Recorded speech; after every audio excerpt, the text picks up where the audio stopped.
And welcome to LSTV's weekly news programme, The Essential. I'm Johnny McGuigan. And I'm Emmanuel Oney. As always, on the way, we've got the latest news that matters to you around your union, your university, and the city of Leeds. The headlines this Wednesday. The Leeds Trolleybus proposal has been given the go-ahead by the government, who has guaranteed a £173 million investment to secure the high-quality and environmentally friendly new transport system. The City of Leeds has broken recycling figures as a total of 52% of waste from around the city was recycled in June, a result of increased green bin waste collections and greater awareness. We'll be speaking to Frankie a little bit later on in the programme. He's the community officer here at LUU. We'll be speaking to him in a short while. Students have been settling into their third-time homes, but concerns surrounding crime rates and burglaries are high. We spoke to University Police Liaison Officer Matt Guy for tips and guidance on home security. And finally, Black History Month is coming to an end, but we'll be showing you exactly what's gone on over the month, and we'll have a look at exactly what happens at the Cultural Showcase, also coming up in a short while. Firstly, the UK's first modern trolleybus scheme is up. It's one step closer to development after government ministers agreed to £173 million of funding recently. The multi-million pound scheme is designed to reduce the environmental impact of travel and will be the first of its kind in the UK. Becca Higginson has the latest. Starting at Holt Park, this is the route the trolleybus is going to take. Although the government says that it will speed up journey times and reduce emissions, it's businesses like this that are going to face closure.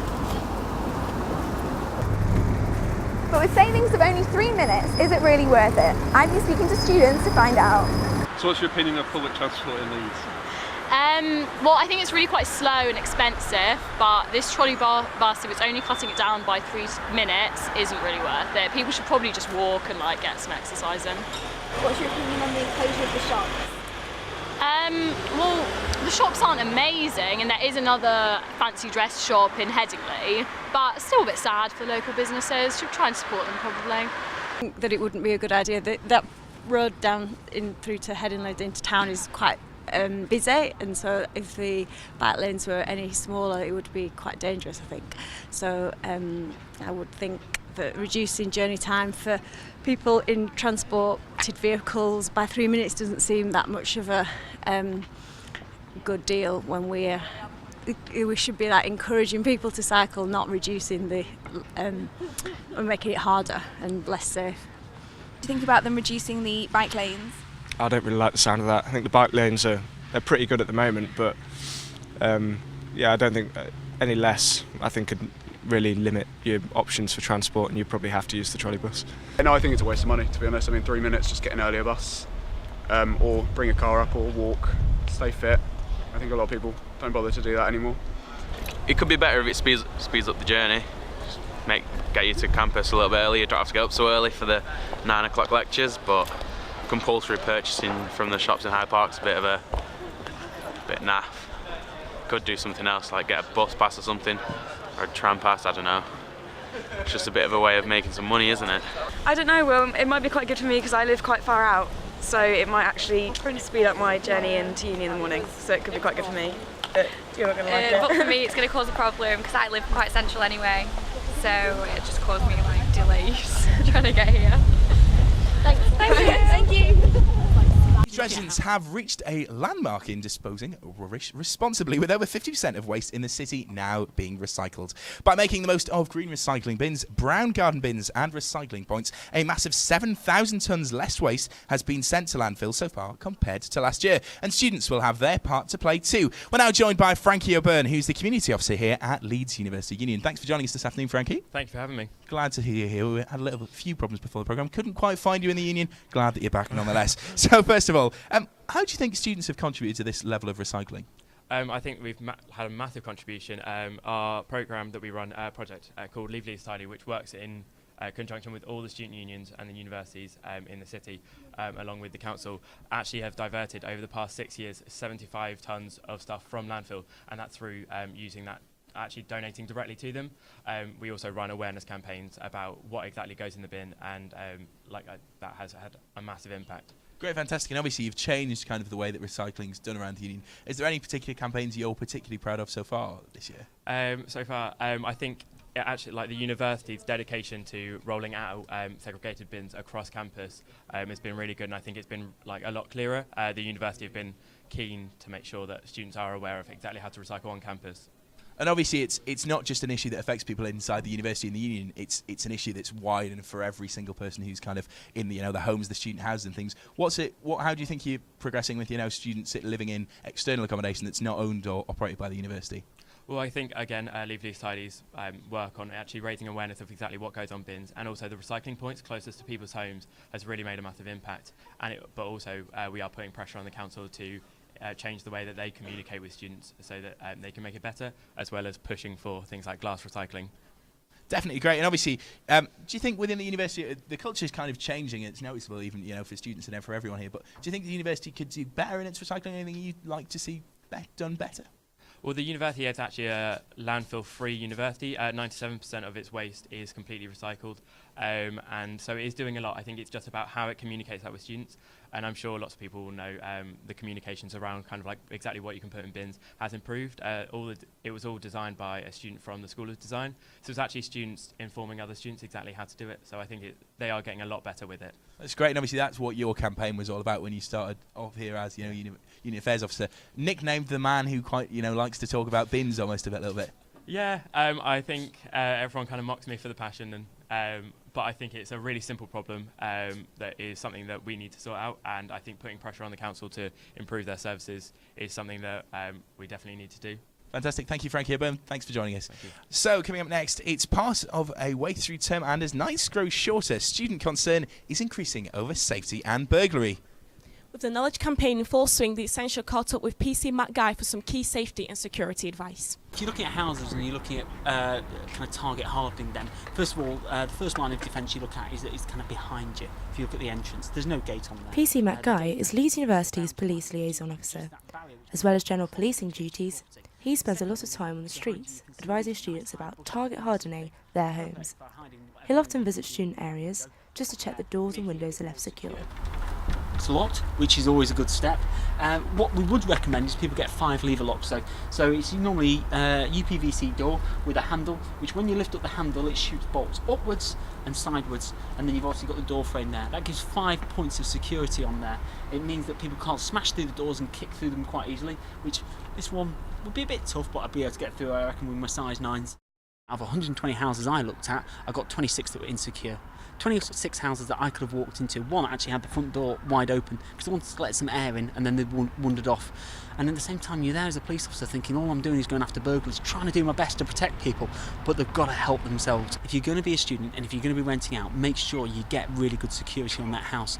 Not all houses that are unipolled up and meet the code of practice, they're better than the ones that aren't. But as a majority, as a general rule of thumb, yeah. So a unipol house which has the Unipol Code of Standards attached, which is kind of a burglar alarm, decent locks, decent windows, decent window locks, that is going to be the houses that you're more safe in. Frankie Byrne there, the Communities Officer for Leeds University Union, not quite the Union Affairs Officer. You never know, maybe next year, Frankie, eh? We'll see. It's the end of October, and so too to the end of Black History Month. The last major event celebrated here in Leeds University Union was the Cultural Showcase, and Zara Khan was there for us. It took place last Saturday, and I can tell you it was certainly an interesting event. Let's find out a little bit more. Hello, my name is Zara Khan, and tonight is the Cultural Showcase hosted by the ACS in honour of Black History Month.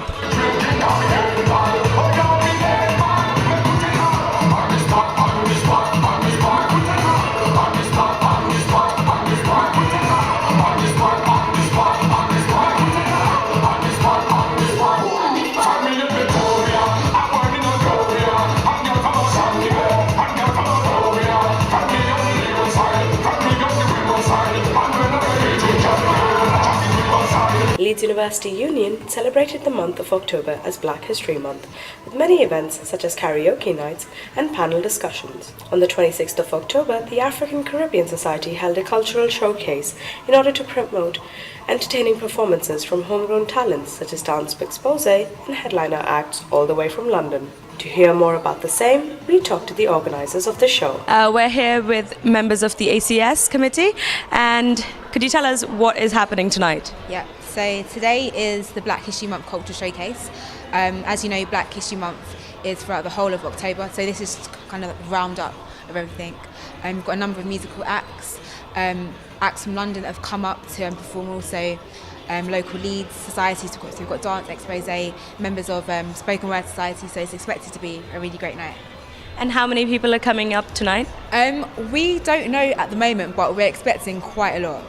And what are your expectations from the end of tonight? After the programme, what are people going to go away with? Yeah, well, we're hoping that we can really promote Black History Month as an ACS on campus, and also to get people to come to our events, our ACS events throughout the year.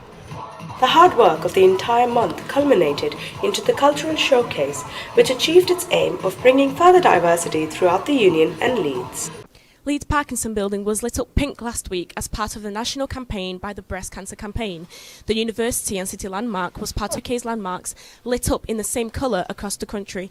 It was done on Wear It Pink Day, which last year alone raised over $2 million nationally. Tomorrow, university staff members will take strike action in cooperation with the trade unions UCU, Unite and Unison. Earlier this morning, Education Officer Alice Smart published the following statement. Leeds University Union respect and support the right for university staff to strike, and the exec feel that their demands for decent pay are fair and justified. However, we have been trying to ensure that disruption to students is kept to a minimum. The exec have met with both the university and the trade unions and can now issue the following advice.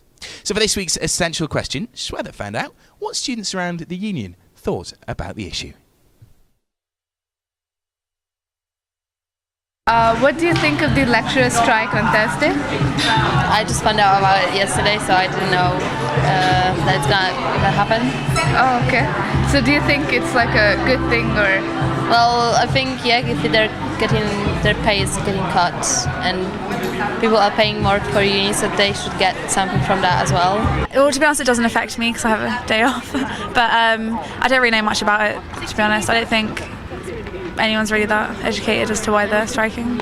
Oh, I don't know. I think good for the students, right? No lectures. That's all I think. Okay. Lecture strike on Thursday. Yeah, not to be coming up, but I actually didn't know there's a lecture strike on Thursday. The lecturers' strike on Thursday.